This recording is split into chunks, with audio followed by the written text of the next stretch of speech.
The quiet beginning. No one notices when it begins. There is no fight, no dramatic goodbye. It starts silently. Replies become shorter. Calls go unanswered. Explanations feel unnecessary. From the outside, it looks like loneliness.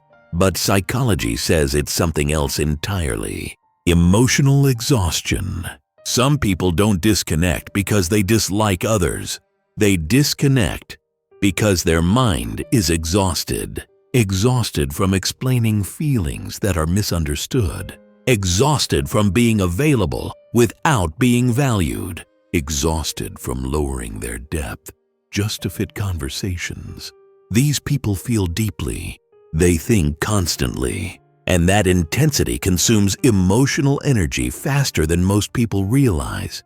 Psychology calls this emotional overload, when the brain gives too much empathy and receives little understanding. It learns one thing: protect yourself.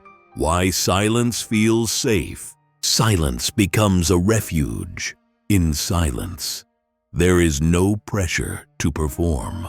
No forced smiles, no emotional labor. For these minds, social interaction is not casual. It is an exchange of energy. When that exchange feels one-sided, withdrawal feels logical, not emotional, not dramatic, logical.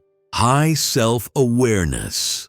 Another key reason is self-awareness. Self-aware people reflect constantly.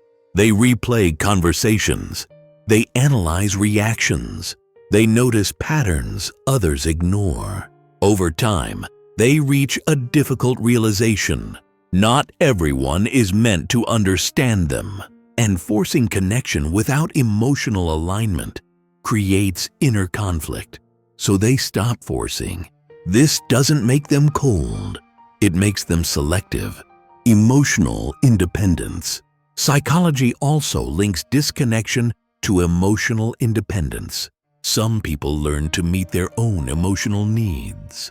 They stop chasing validation through messages, attention, or approval.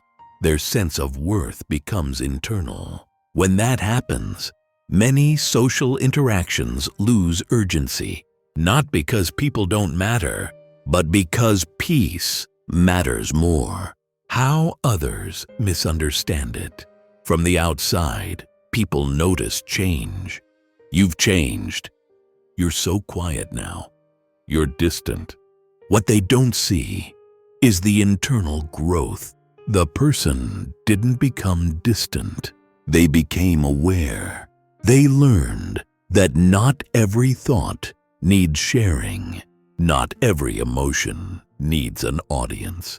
Not every connection deserves access. Psychology's perspective. Psychology doesn't call this loneliness. It calls it self-preservation. Choosing distance is not rejection. It is boundary creation. In a world obsessed with constant connection, stepping back looks strange. But sometimes stepping back is the healthiest move. The final truth. Those who slowly disconnect aren't running away from life. They are protecting their mental space. They understand where their energy belongs, and they choose to guard it carefully. Sometimes, distance is not a sign of emptiness. It is a sign of emotional maturity. And psychology says that kind of awareness is rare.